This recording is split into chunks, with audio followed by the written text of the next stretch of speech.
125 million years ago, South America is in the midst of a transformation. During the early Cretaceous, this region is still part of the supercontinent Gondwana, but over the next 50 million years, that will change. At that time, there are no permanent ice caps at the poles, resulting in a humid tropical climate with less pronounced seasons. The high CO2 levels create a greenhouse climate, favoring dense vegetation and rapid plant growth. Large river systems, lagoons, and coastal swamps cover the continent. Inland, vast savanna-like plains dominate the landscape.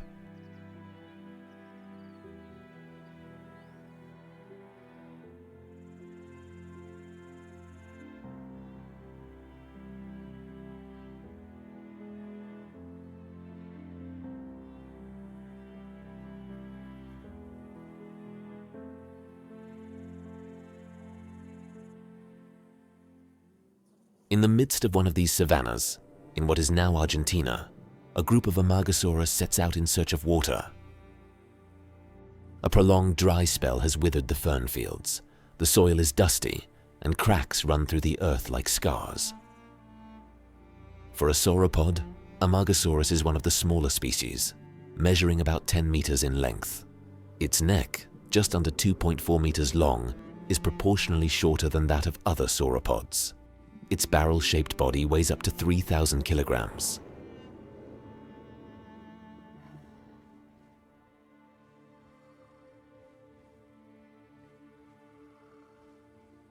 Its most striking feature is 2 rows of long neural spines along the neck and back, which can reach up to 60 centimeters in length. Their exact purpose is still unclear today. They are believed to have been used for temperature regulation, display within the species, or deterring predators.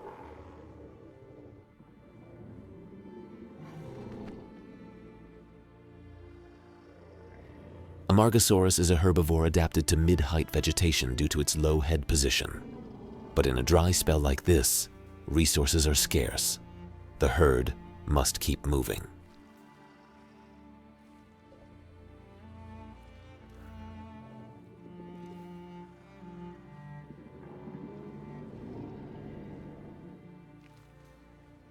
During the early Cretaceous, Patagonia and much of inland Argentina lie in the rain shadow of the slowly rising Andes. Periodic droughts can last months or even years, influenced by seasonal trade and monsoon winds. During dry periods, ferns and herbaceous plants wither first, and riverbeds recede or dry up completely. So-called wadis are riverbeds that only carry water during heavy rains, meaning wildlife must rely on waterholes in droughts. Large herbivores like Amargasaurus must travel long distances to survive. But the group is lucky. After weeks of wandering, the sky darkens, clouds cover the blazing sun. Then, the first drops fall. What begins as a few turns into many. Rain streams onto the parched ground, collecting in rivulets until even the wadis come back to life. One of these wadis, La Amarga, will give Amargasaurus its name millions of years later. It is here that an almost complete skeleton of the herbivore will eventually be found.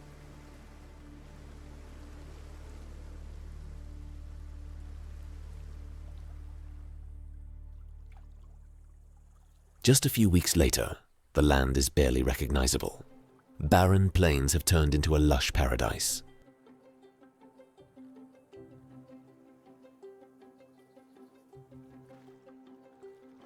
The Amargasaurus can finally eat and drink without needing to move on.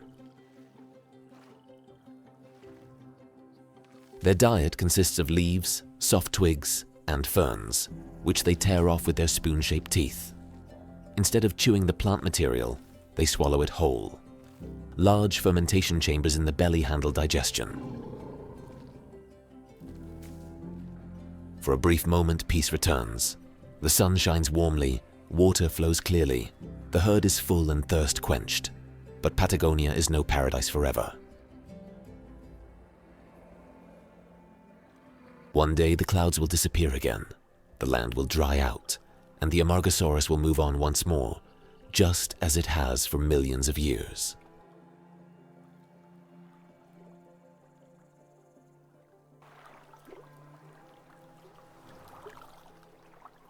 A few thousand kilometers to the north, the climate is noticeably wetter. 120 million years ago, Brazil lies closer to the equator than Argentina, within Gondwana's tropical belt. In the east of the continent, shallow sea arms push deep inland, beginning to separate Africa from South America. The proximity to the ocean ensures high humidity, and the coastal regions are characterized by lagoons, river deltas, and mangrove-like forests. Ferns and conifers grow in the marshy floodplains, while the first flowering plants can be found in higher and drier areas. This rich vegetation of the Santana Formation also affects the diversity of animal life. In addition to dinosaurs, numerous fish, turtles, and early relatives of crocodiles inhabit the waters. And with them come the pterosaurs, circling over coasts and lagoons. Nowhere else in the world did the early Cretaceous produce such a variety of pterosaurs as here. Marodactylus is one of them. It belongs to the genus Anhanguera, one of the best-studied pterosaur genera of the Cretaceous. Its name comes from a legend of the Cariri, an indigenous people in eastern Brazil.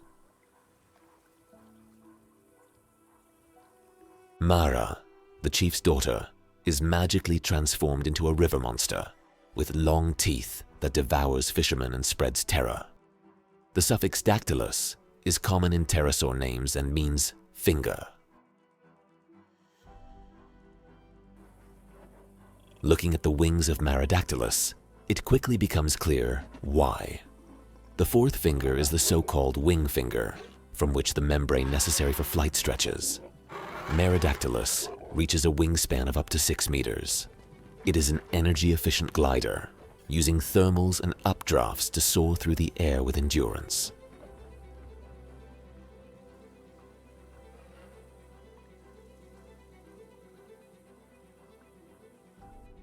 But its most striking feature is its characteristic skull. At 70 centimeters long, it makes up a third of its entire body length. Its upper jaw alone holds 35 pairs of teeth, ideal for catching slippery fish at the water's surface.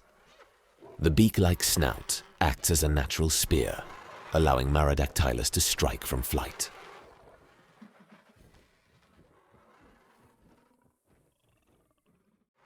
But the skies over the Brazilian coasts are not his alone. Many different pterosaurs share this airspace, each with its own specialization.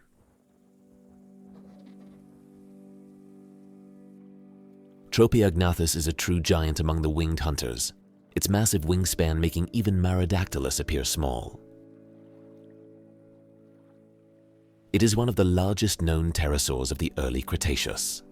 With a wingspan of up to 9 meters, it towers over most of its flying relatives.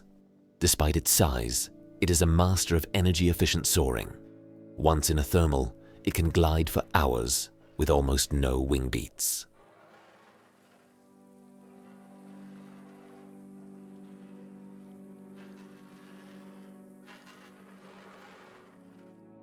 Its name means keeljaw, referring to the prominent comb-like crest along its upper and lower jaws. This bony keel could provide aerodynamic benefits and serve as a display and recognition feature. In males, it is especially pronounced, possibly a signal in mating competition.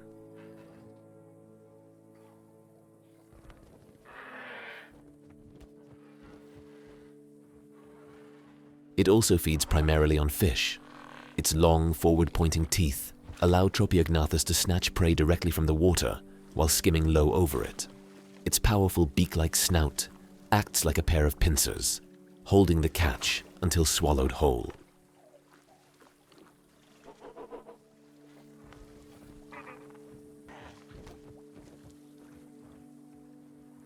Sometimes it travels alone, but often in loose groups following coastlines, always searching for fish-rich waters to meet its enormous energy needs.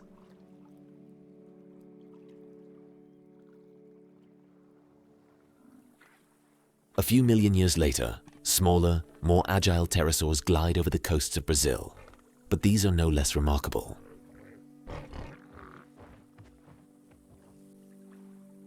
Tapejara is a master of maneuverability and possibly one of the most colorful pterosaurs of its time. With a wingspan of about 4 to 5 meters, it is clearly smaller than Tropeognathus or Marodactylus. Yet, its impressive sail-like cranial crest makes it immediately recognizable.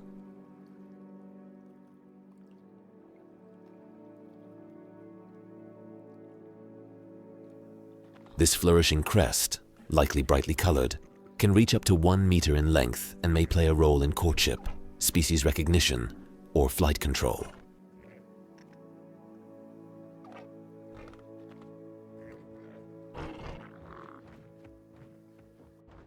Its name comes from the Tupi language spoken by Brazil's indigenous people. It means Lord of the Way, fitting given Tapejara's aerial skills. It is an agile glider, favoring coasts, lagoons, and river mouths.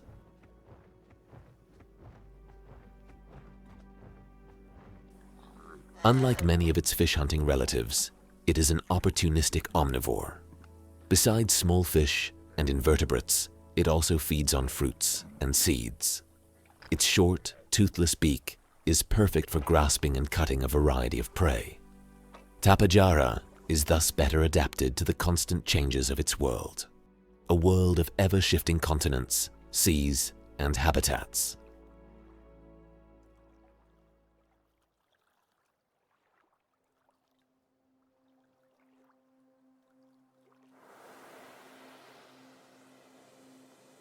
"95 million years ago, in the middle of the late Cretaceous, South America is completely separated from Africa. Gondwana no longer exists. The South Atlantic has opened and become a narrow ocean. The greenhouse climate is at its peak, marking one of the warmest periods in Earth's history. The land stretches from tropical rainforests in the north to vast, warm plains in the south, where plant eaters and carnivores coexist. In the warm light of the late Cretaceous, some of the largest dinosaurs ever to walk the earth roam the vast plains of Argentina, Argentinosaurus. Looking at this colossus, we understand why Amargasaurus, despite its 3 tons, is considered a small sauropod. Argentinosaurus reaches an incredible 35 meters in length and can weigh up to 80 tons, a living mountain of muscle and bone.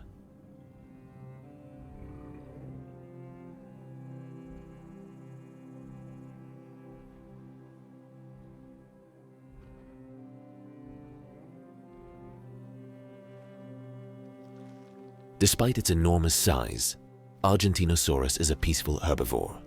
Its long neck allows it to reach the crowns of the tallest trees, tearing off juicy leaves and branches. It swallows them whole, without chewing.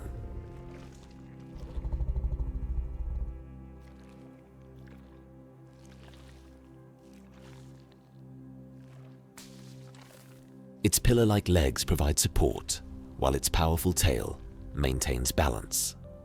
The large vertebrae of its spine are reinforced with additional connections, supporting its colossal size. Argentinosaurus lives in groups.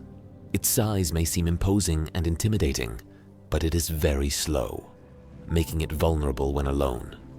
Predators rarely dare approach groups of several such titans.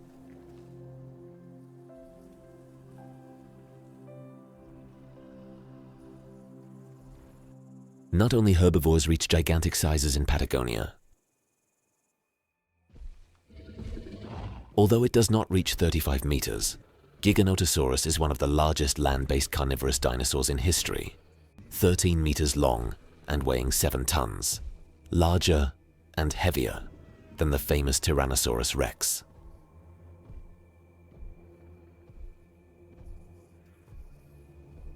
The theropod strides on 2 legs through the vegetation, always searching for its next prey. Its powerful legs allow it to cover long distances at relatively high speeds. This enables it to hunt strategically over long distances, meeting its daily need for fresh meat.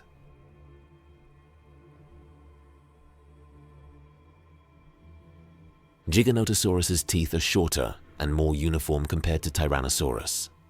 They are adapted more for slicing meat, while T-Rex's robust teeth are specialized for crushing bone. Strong jaw muscles still allow a powerful bite, feared even by large herbivores.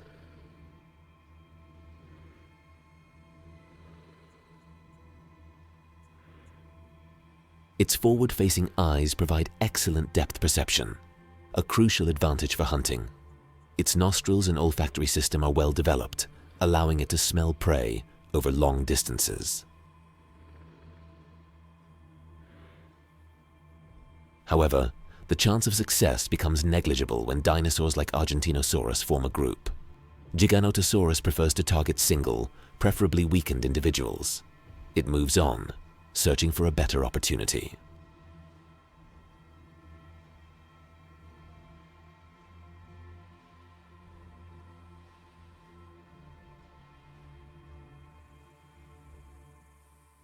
While Giganotosaurus rules the ground, a pterosaur circles the skies.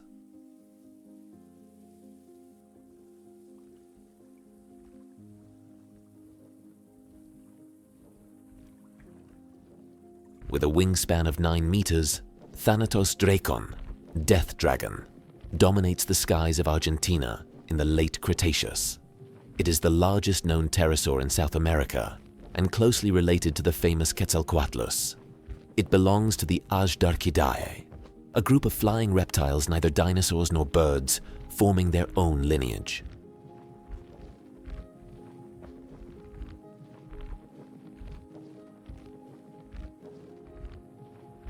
The wings stretch from elongated finger bones on the fore and hind limbs. Its long neck supports a head with a pointed toothless beak, capable of catching fish in flight.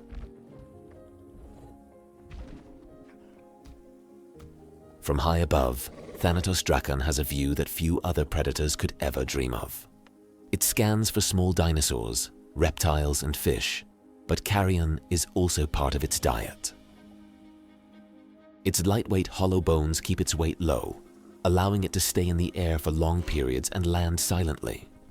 However, it is not a constant flyer, relying on warm updrafts to glide energy efficiently over larger areas. On the ground, Thanatos drakon moves on all fours, using its long front wing bones to support its body. On the ground, the search for food is different. With luck, it may find a carcass, but even that is not without risk. Here, entirely different dangers await, which will continue to evolve over the next millions of years.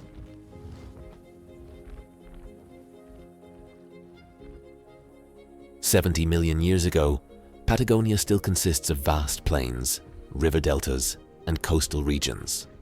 While dense bushes and shrubs thrive in the humid riverbanks, the savanna-like plains remain sparsely vegetated.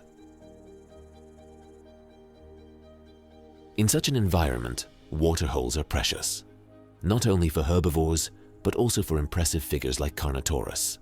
A pair, male and female, has made itself comfortable at the edge of a waterhole. Measuring up to 9 meters in length and weighing around 2 tons, it is significantly lighter, but also more agile than the massive sauropods of the Patagonian plains. Its compact, muscular body is perfectly adapted for hunting. On its powerful hind legs, it can sprint surprisingly fast, while the short, almost tiny forearms remain barely visible, a relic of its ancestors, now of little use.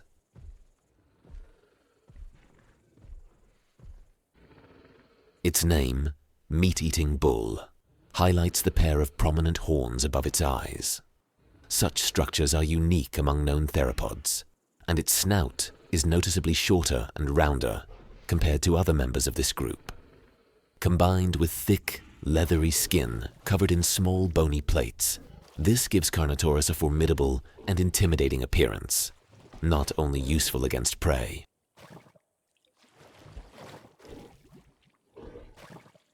Another male Carnotaurus enters the oasis in the middle of the savanna. But in the harsh reality of the Cretaceous, life is not only about prey and water. Reproduction determines the survival of the species. a subtle tension builds.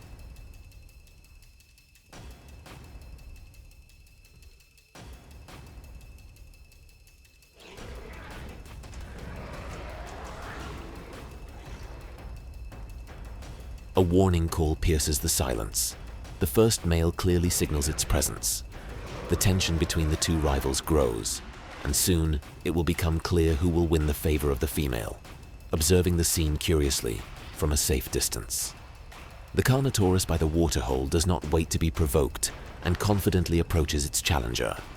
Head on, they push against each other. The strongly developed neck muscles absorb the impact, and the Carnotaurus repeatedly shove each other with their horns.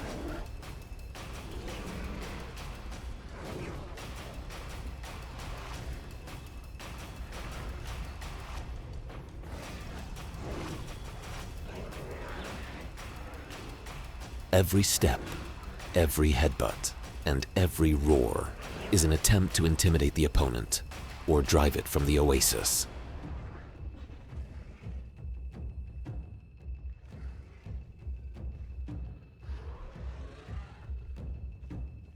The challenger gains the upper hand, making its point with a bone-chilling roar. The other Carnotaurus finally gives in.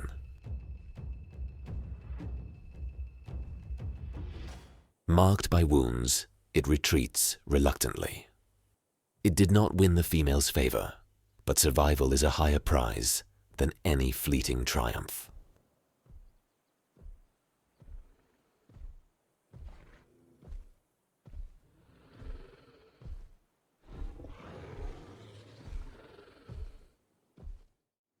Proudly, the victor turns to the female. By asserting itself in the fight, it demonstrates fitness, signals dominance, and suitability as a mate. The female has observed the encounter closely and instinctively chooses the one most likely to pass on her genes. Survival plays out not only in the moment but also in the long-term continuity of the species.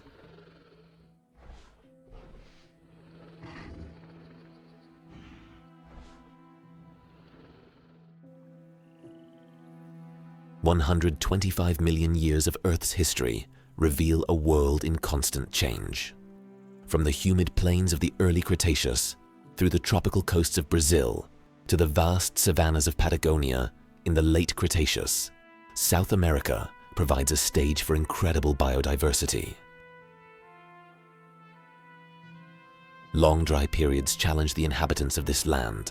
Spectacular pterosaurs dominate the skies, and dinosaurs of unimaginable size roam the landscape with ease.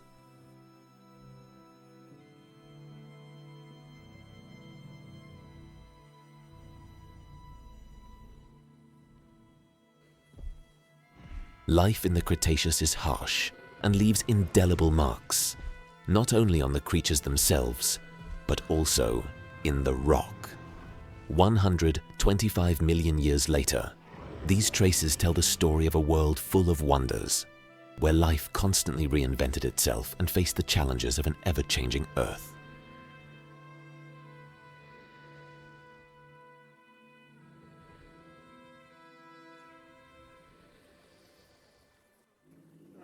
If you enjoyed this video, make sure to check out the previous episodes as well. Show your support by leaving a like and subscribing to the channel. It really helps us grow. Thank you for watching, and see you next time.